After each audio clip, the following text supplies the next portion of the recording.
Sahabat terkasih di dalam Yesus Kristus Tuhan kita, Shalom, selamat hari Minggu. Sebelum kita mendengarkan sabdanya, marilah kita berdoa. Damai sejahtera yang melampaui segala akal, yang datangnya daripada Kristus Yesus Tuhan kita, kiranya menyertai hati, pikiran, perasaan, dan seluruh hidup saudara di saat mendengarkan sabdanya saat ini. Amin. Firman Tuhan, khotbah Minggu Jubilate, bersorak-sorailah bagi Allah, hai seluruh bumi. Tanggal 8 Mei 2022, diambil dari Kisah Para Rasul 9, ayat 36 sampai ayat 43, dan bahan bacaan diambil dari 1 Raja-Raja 17, ayat 17 sampai 24, dengan tema Kuasa Tuhan membangkitkan. Saudaraku, sahabat terkasih di dalam Yesus Kristus Tuhan kita, Shalom. Pada minggu ini, tibalah kita pada Minggu Jubilate, yang artinya bersorak-sorailah bagi Allah, hai seluruh bumi. Bandingkan Mazmur 66 ayat 1. Bersorak-sorai merupakan sikap dan perilaku sebagai ekspresi jiwa orang-orang percaya yang sedang dipenuhi oleh sukacita. Bersorak-sorai bagi Allah itu artinya bahwa sukacita kita itu merupakan hal yang tidak terpisahkan dari Allah sebagai sumber sukacita itu, dan yang telah memberikannya kepada kita, umat yang dikasihinya. Kata Jubilate berkaitan dengan tahun Yobel, yakni tahun pembebasan dari hutang, dari perbudakan, dan juga pembebasan manusia dari bentuk-bentuk penderitaan lainnya. Hal itu didasari karena umat Israel telah memperoleh pembebasan dari berbagai perbudakan oleh kasih karunia Allah dan kesetiaannya juga dalam memelihara umatnya sepanjang masa. Maka Minggu Jubilate adalah merupakan sukacita yang membebaskan. Untuk itu, kita juga sebagai umat yang dikasihinya, patutlah dan juga layaklah bersorak-sorai untuk kemuliaan Tuhan atas kasih setianya yang telah menyelamatkan dan membebaskan kita dari kuasa maut melalui kebangkitan anaknya Tuhan Yesus Kristus.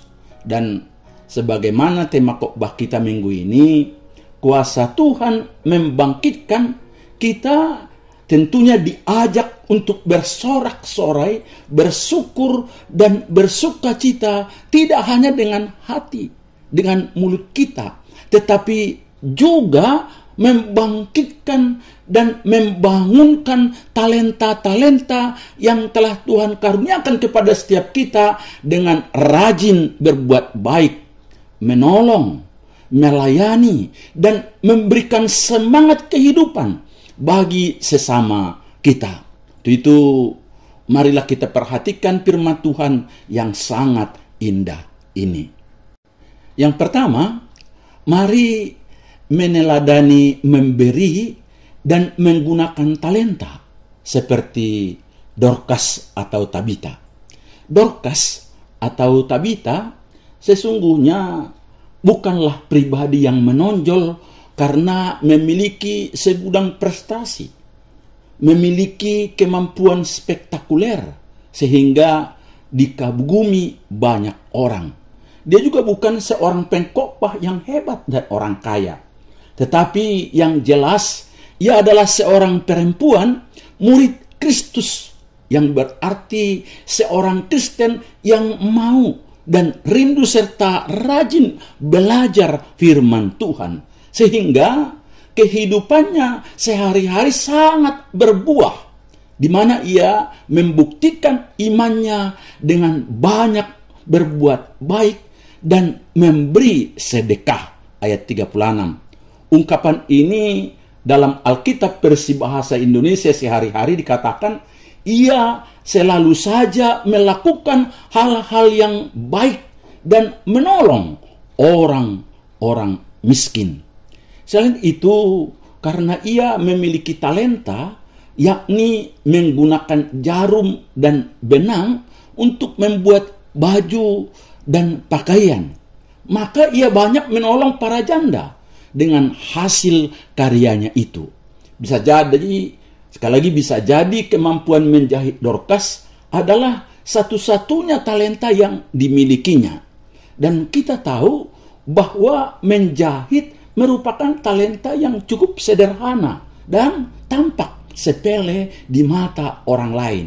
Tetapi Dorcas atau Tabita dapat memanfaatkannya dan menggunakan talenta yang Tuhan berikan itu secara maksimal dengan penuh kasih yang bersumber dari kemurahan hati Tuhan, sehingga membawa pengaruh yang besar dan menjadi berkat bagi sesamanya. Dan menurut saya, saudaraku, karyanya yang berharga itu yakni menolong para janda dan juga memberi sedekah sangat menolong dan memberikan sukacita besar bagi banyak orang. Bagaimana dengan kita, saudaraku? Saya percaya Tuhan pasti sudah memberikan kepada setiap kita talenta dan kemampuan dan mungkin kesehatan dan berbagai hal.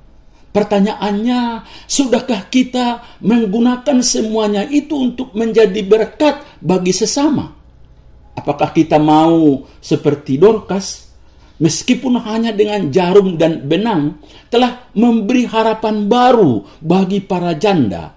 Atau Anda masih merasa kurang pandai dan tidak memiliki talenta yang memadai untuk melayani Tuhan atau sesama, sehingga sampai akhir hayat pun atau sampai saat ini pun Anda tidak berbuat apa-apa untuk melayani Tuhan dan sesamamu?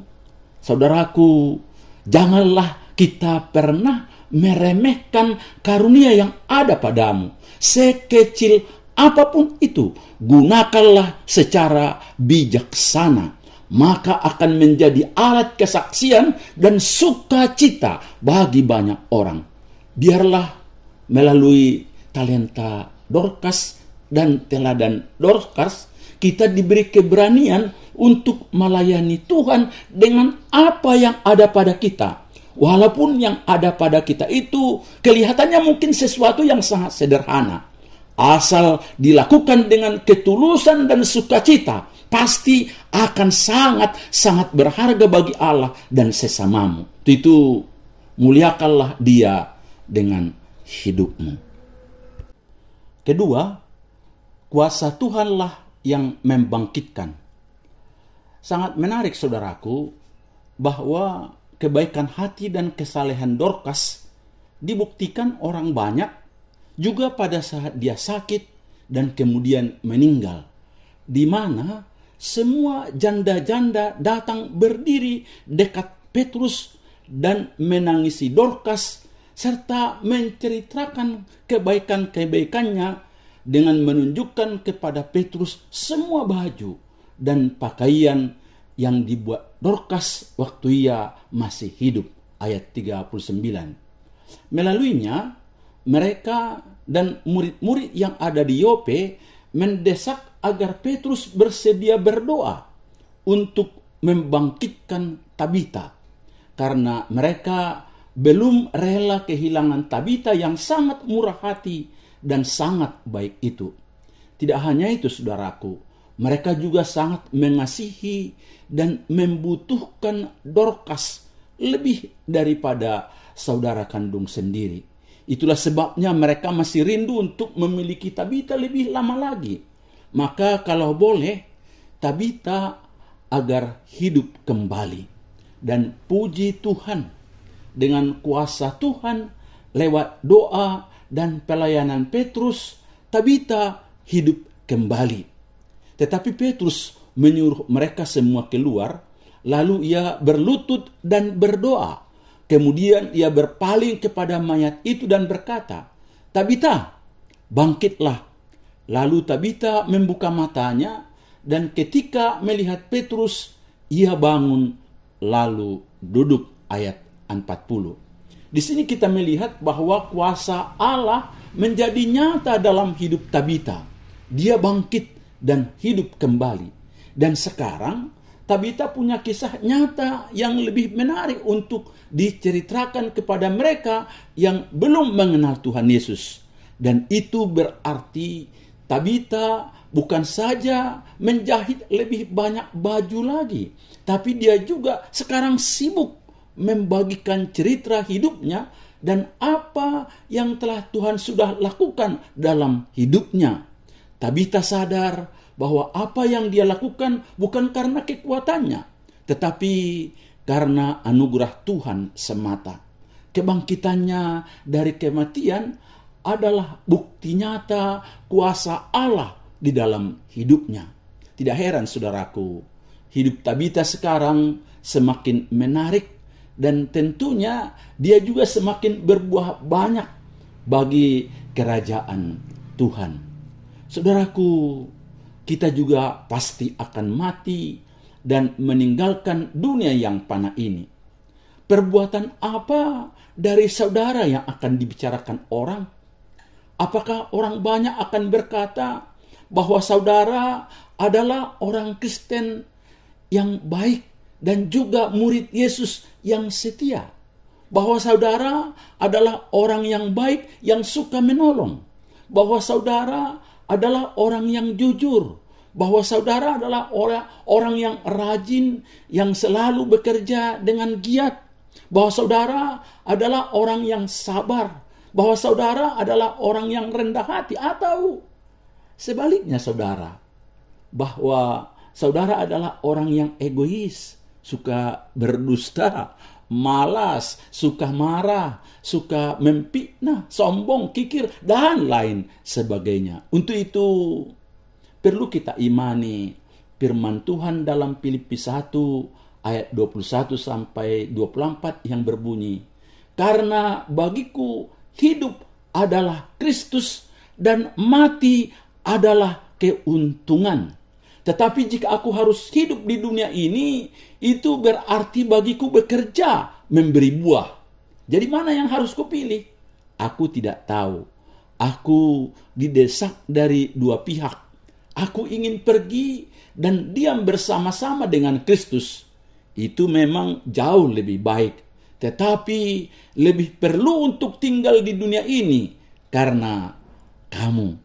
Itulah ungkapan yang terdalam dari Rasul Paulus dan juga saya rindu menjadi ungkapan setiap kita yang hidup di dalam Kristus itu. Dampak dan akibat dari mukjizat ini, kita lihat gereja semakin bertumbuh. Firman-Nya, peristiwa itu tersiar di seluruh Yope dan banyak orang menjadi percaya kepada Tuhan. Ayat 42. Di sini kita melihat bahwa bukan saja dalam masa hidupnya Dorcas menarik orang untuk percaya dan bertumbuh di dalam Tuhan, tetapi pada waktu Dorcas meninggal yang kemudian dibangkitkan Tuhan Yesus pun, ia telah dipakai dan dijadikan oleh Allah untuk membuat orang banyak menjadi percaya kepada Tuhan Yesus. Bagaimana dengan kita? Bagaimana dengan saudara? Maukah saudara menggunakan kesempatan yang Tuhan berikan kepada saudara untuk berdampak dan membuat keluarga atau orang lain percaya kepada Yesus sehingga gereja kita bertumbuh? Yang terakhir saudaraku, sebagai orang Kristen dan murid Kristus, kita tentu harus selalu dan terus berbuat baik kepada semua orang. Galatia 6 ayat 9 mengatakan, "Janganlah kita jemu-jemu berbuat baik, karena apabila sudah datang waktunya, kita akan menuai jika kita tidak menjadi lemah." Itu berarti berbuat baik itu adalah sebuah kesempatan. Karena ada satu saat, walau kita rindu untuk berbuat baik, tapi sudah tidak bisa lagi.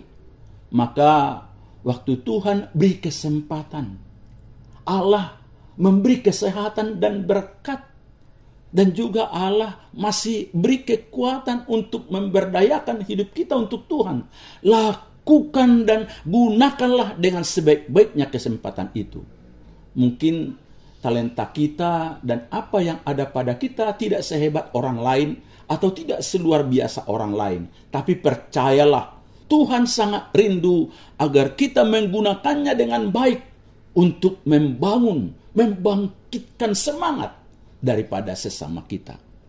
Dalam beberapa baris kalimat dari Mother Teresa, ia berkata, kebaikan yang kau lakukan hari ini mungkin besok sudah dilupakan orang. Tetapi teruslah berbuat baik. Berikan yang terbaik dari apa yang kau miliki, dan itu mungkin tidak akan pernah cukup. Tetapi tetaplah berikan yang terbaik. Sadarilah bahwa semuanya itu ada di antara engkau dan Tuhan. Tidak akan pernah ada antara engkau dan orang lain. Jangan pedulikan apa yang orang lain pikir atas perbuatan baik yang kau lakukan. Tetapi percayalah bahwa mata Tuhan tertuju pada orang-orang jujur dan Dia sanggup melihat ketulusan hatimu. Dalam tulisan lain, Bunda Teresa juga berkata, dalam hidup ini tidak selamanya kita dapat melakukan hal-hal yang besar, tetapi kita dapat melakukan pekerjaan kecil dengan kasih yang besar. Sekali lagi, dan seperti Paulus yang sudah mengatakan, marilah kita katakan juga, bagiku hidup adalah Kristus dan mati adalah keuntungan. Tetapi jika aku harus hidup di dunia ini, itu berarti bagiku bekerja memberi buah. Tuhan Yesus memberkati saudara. Amin.